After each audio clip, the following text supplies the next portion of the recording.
اور اگر بے شک ہم نازل کرتے ان کے اوپر فرشتوں کو، اگر ہم فرشتے ان کے اوپر اترتے، یہ مشرکین مکہ، وَكَلَّمَهُمُ الْمَوْتَى، اور اٹھ کے مردے جو ہیں ان سے بات کرنا شروع ہو جاتے اور ان کو بات کر کے بتاتے کہ یہ سچا دین ہے اور یہ سچے رسول ہے، اور اکٹھا کر لاتے ہم ان پر ہر چیز ان کے سامنے، یعنی دنیا کی کوئی چیز ایسی نہ ہوتی جو ان کے آنکھوں کے سامنے نہ آ جاتی، ہر ایک چیز ان کی آنکھوں کے سامنے آ جاتی اور ان کو کہتی بولتی کہ یہ دین حق ہے۔ یہ پھر بھی ایمان لانے والے نہیں تھے، انہوں نے پھر بھی نہیں ماننا تھا، سوائے اس کے کہ اللہ ہی چاہتا تو اللہ ہی ان کو زبردستی ایمان لانے پہ مجبور کر دے، مگر یہ خود کبھی ایمان نہ لاتے۔ لیکن اکثر ان میں سے جذباتی ہیں۔ جہالت کس چیز کی وجہ سے ہوتی ہے؟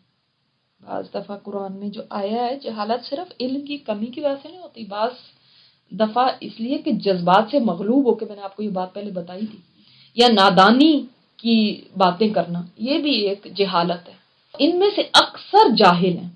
اب یہاں پہ کیا بتایا جا رہا ہے؟ 3 باتیں بتائی گئیں اور کہا گیا کہ اتنے بڑے بڑے میریکلز بھی اگر ان لوگوں کے سامنے ہو جاتے، اور وہ کیا بڑے میریکلز ہیں کہ فرشتے آسمان سے اترنے شروع ہو جاتے، قبروں سے مردے اٹھ جاتے اور ان سے باتیں کرنا شروع ہو جاتے اور ان کو بتاتے، اور دنیا کی ساری چیزیں بھی ہم ان کے سامنے لے آ جاتے نا، پھر بھی انہوں نے ماننا نہیں تھا۔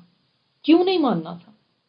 اتنی بڑی بڑی باتوں پہ بھی نہ یہ مانتے، دنیا جہان کے موضوع بھی ان کے سامنے آپ رکھ لیں لیکن دلیلیں لائیں، کچھ بھی دکھا دیں، کیوں نہیں مانتے؟ آج بھی کئی لوگ پریشان ہوتے ہیں نا کہ ہم کیا کریں، ہم اپنے دوستوں کو ان کو اتنا سمجھاتے ہیں، سمجھا کے تھک گئے، مگر پتہ نہیں وہ سنتے ہی نہیں ہیں، اس طرف آتے ہی نہیں۔ کیوں؟ کہ اندر طلب نہیں ہے، اندر اس کی بھوک نہیں ہے، اندر پیاس نہیں ہے اس کے لیے۔ کہتے ہیں کہ اگر ہم کسی لنچ وغیرہ پہ چلے جاتے ہیں، ہمارا اپنا پیٹ جب بھر جاتا ہے تو ہم سے آ کے کھانا نہیں پکایا جاتا، کھانا پکانے میں دلچسپی نہیں ہوتی۔ کیوں نہیں ہوتی اس وقت؟ اس لیے کہ اپنا پیٹ بھرا ہوا ہے تو اب دل بھی نہیں چاہ رہا کہ کچھ کھانے کی چیز کو دیکھیں یا فریج کو کھولیں، پیٹ بھرا ہوا نا۔ اور اس کے بالمقابل آپ دیکھیں رمضان میں آپ جب افطاری بناتی ہیں تو ایک کی جگہ سوچتی ہیں ایک ہی ڈش بناؤں گی لیکن 3 بنا کے رکھ دیتی ہیں۔ کیوں؟ اپنے پیٹ میں بھوک لگی ہوئی ہے نا، تب ہاتھ رکتا ہی نہیں ہے۔ تو بات کیا ہے اصل میں؟ اپنے اندر طلب کی بات ہے۔ جب آپ کے اپنے اندر طلب ہوتی ہے نا تو پھر انسان لپک کے دوڑ کے قرآن کو بھی قبول کرتا ہے، اللہ کی بات کو بھی قبول کر لیتا ہے۔ اور جب اندر طلب نہیں ہے، پیٹ اپنا بھرا ہوا ہے، تو پھر چاہے معجزے دکھاؤ چاہے کچھ کر لو، کسی نے ماننا نہیں ہے تو وہ نہیں مانے گا۔ اس طرح بنائے ہم نے ہر نبی کے لیے، کیا بنائے؟ عدوً، دشمن، ہر نبی کے دشمن تھے۔ اے نبی، کوئی آپ کے ساتھ یہ پہلی دفعہ نہیں ہو رہا، ہر نبی کے دشمن ہوا کرتے تھے۔ اور کون تھے وہ؟ انسانوں کے شیاطین اور جنوں کے شیاطین۔ صرف یہ نہیں کہا کہ دشمن انسانوں میں سے اور جنوں میں سے، یہ بھی تو کہا جا سکتا تھا نا، ہر نبی کے دشمن ہوتے تھے، انسان بھی دشمن ہوتے تھے اور جنات بھی دشمن ہوتے تھے۔ نہیں، کہا گیا الشیاطین الانس، انسانوں میں سے جو شیطانی انسان ہے، اس کا مطلب انسانوں میں بھی ایسے لوگ ہوتے ہیں جو شیطانوں والے کام کرتے ہیں، جو ابلیس کے مشن کے اوپر ہوتے ہیں، جو لوگوں کو ورگلانے کا کام کرتے ہیں، جو لوگوں کے اللہ کے دین سے ہٹانے کا کام کرتے ہیں۔ اور اس کے بارے میں واضح حدیث بھی آتی ہے۔ آپ صلی اللہ علیہ وسلم کی خدمت میں ایک دفعہ صحابہ حاضر ہوئے تو اس مجلس میں آپ دیر تک تشریف فرما رہے، تو حضرت ابو ذر سے فرمانے لگے، ابو ذر تم نے نماز پڑھ لی ہے؟ ابو ذر کہتے ہیں میں نے کہا یا رسول اللہ نہیں پڑھی۔ آپ نے فرمایا اٹھو اور 2 رکعت نماز ادا کرو۔ جب میں فارغ ہو کر آیا تو فرمانے لگے کیا تم نے انسانوں اور جنوں کے شیاطین سے اللہ کی پناہ مانگی تھی؟ میں نے کہا نہیں، کیا انسانوں میں بھی شیاطین ہے؟ آپ نے فرمایا ہاں، اور وہ تو جنوں کے شیاطین سے بھی زیادہ شریر ہیں۔ یعنی انسانوں میں جو یہ شیطانوں والا کام کرتے ہیں نا انسان، یعنی جو انسانی شیطان ہے، وہ جنوں کے شیاطین سے بھی زیادہ برے ہیں۔ یعنی ایک دوسرے کے اوپر وحی کرتے ہیں، یعنی جن جو ہیں وہ ایک دوسرے کو بھی اور انسانوں کو بھی وحی کرتے ہیں۔ وحی کا مطلب کیا ہوتا ہے؟ وحی کا مطلب دل میں خیال ڈالنا، دلوں میں خیال ڈالتے ہیں، القاء کرتے ہیں، اشارے کرتے ہیں ایک دوسرے کو ہنٹس دیتے ہیں، ایک دوسرے کی ہیلپ کرتے ہیں کہ کس طرح اب ہم اس کام کو آگے بڑھائیں، یعنی جو ٹیکٹکس ہیں، جو ہمارے دشمنی کے طریقے ہیں، تو کیسے ہم ان پیغمبروں کو روکیں۔ یعنی ہر دور میں ایسا ہوا ہے، کیسے زخرف القول، زخرف ملمع شدہ باتیں، چکنی چپڑی باتیں، غرورا فریب دینے کے لیے، لوگوں کو دھوکہ دینے کے لیے ایسی ڈسپٹیو باتیں کرتی ہیں، ایسی دھوکہ دینے کی باتیں کرتے ہیں، اور اس کے لیے کیسے کیا ٹیکٹکس ہوتے ہیں، چکنی چپڑی باتیں، جس کو ہم کہیں گے نا پروپیگینڈا، نیگیٹو پروپیگینڈا، دوسرے کو پتہ بھی نہ چلے اور اتنی سنہری سنہری باتیں کر کے اور ان کو دھوکہ دے دینا، تاکہ لوگ بھی نبی کے خلاف کھڑے ہو جائیں، لوگ بھی نبی کی بات نہ مانیں۔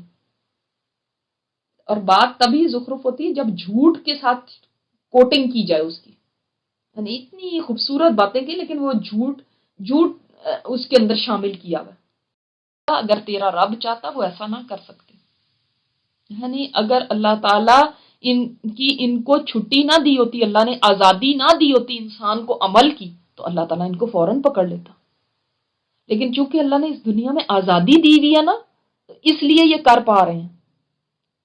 فذرہم، بس چھوڑ دیں ان کو اگنور کریں، وما یفترون، اور جو یہ لوگ جھوٹ گھڑ رہے ہیں نا، ان کو اگنور کر دیں، ان کو ان کے حال پہ چھوڑ دیں، اور تاکہ مائل ہوں اس کی طرف کس کی طرف، ہی کی ضمیر کس طرف جا رہی ہے، تو پروپیگینڈا، یہ نیگیٹو پروپیگینڈا، یہ زخرف القول ہے نا، اس کی طرف مائل ہوں ان لوگوں کے دل جو آخرت پہ ایمان نہیں رکھتے۔ اللہ نے کھلی چھٹی کیوں دے دی ہے ان لوگوں کو؟ ہم سوچتے ہیں کہ اللہ تو ان کو پکڑ ہی لیتا، کیوں نہیں ان کی زبانیں تو نے پکڑ لی، کیوں نہیں ان کو تو نے ایسے کر دیا کہ یہ جو لوگ دین کا کام کر رہے ہیں، ان کے خلاف جو لوگ ہیں، جو ان کے دشمن بنتے ہیں، جو ان کو یہ کام نہیں کرنے دیتے، اللہ تو نے کیوں ان کو کھلی چھٹی دی؟ تو اللہ تعالیٰ کہتے ہیں اس لیے تاکہ جن لوگوں کے دل اس سے متاثر ہو رہے ہیں زخرف القول سے، یہ وہی لوگ ہیں جو آخرت پر ایمان نہیں رکھتے، تاکہ وہ پسند کریں اس کو اور وہ اپنے لیے جو کمائی کرنی ہے وہ کما لیں، دودھ کا دودھ پانی کا پانی ہو جائے۔ کیسے پتا چلے گا کہ کون ہے جو آخرت پر ایمان رکھنے والا ہے اور کون ہے جو نہیں رکھنے والا؟ حق اور باطل کے درمیان فرق کیسے پتا چلے گا؟ تمیز کیسے ہوگی؟ اللہ نے تو خبیث اور طیب کو الگ الگ کر کے رہنا ہے، اس کے لیے اللہ تعالیٰ ایسی آزمائش میں ڈالتا ہے تاکہ دونوں گڑبڑ نہ رہیں۔ مومن اور غیر مومن کا فرق کیسے پتا چلے گا؟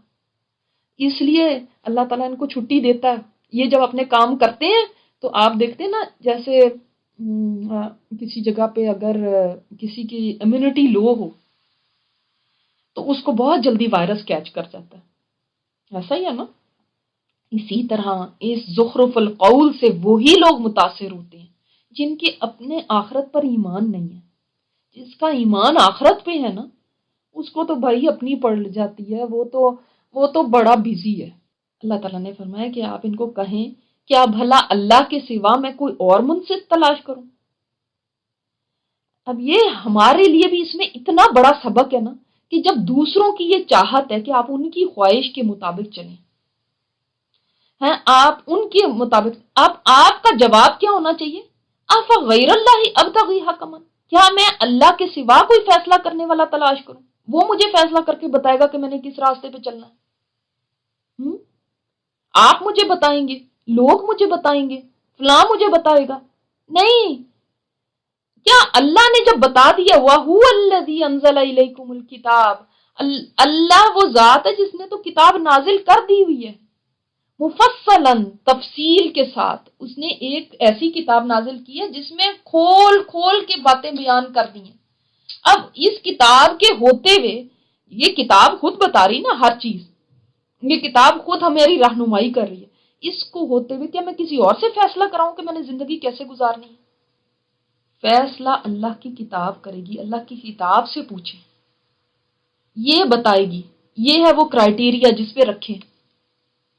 والذین آتیناہم الکتاب یعلمون انہ منزل من ربک بالحق، وہ لوگ جن کو اللہ نے کتاب دی، یعنی یہود و نصارہ، وہ بھی جانتے ہیں کہ یہ کتاب اللہ کی طرف سے نازل ہوئی ہے اور حق کے ساتھ نازل ہوئی ہے۔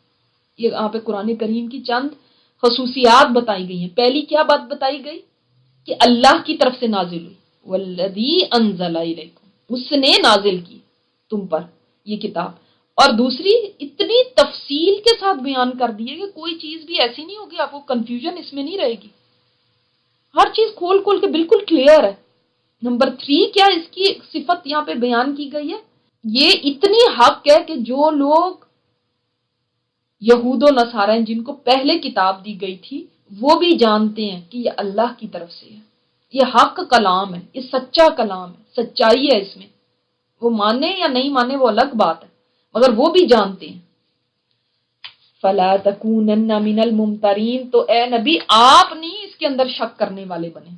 اب آپ صلی اللہ علیہ وسلم تو نہیں شک کر رہے تھے، آپ صلی اللہ علیہ وسلم کا تو خود فرمان ہے، آپ نے فرمایا نہ میں نے کبھی شک کیا اور نہ کبھی سوال کیا، یعنی میں نے کبھی کوسچن نہیں کیا کسی بات پہ، یہ کیوں ایسے وہ کیوں ایسے، نہ میں نے کبھی شک کیا۔ پھر آپ صلی اللہ علیہ وسلم کو کیوں کہا جا رہا ہے کہ آپ نہ شک کرنے والوں میں سے؟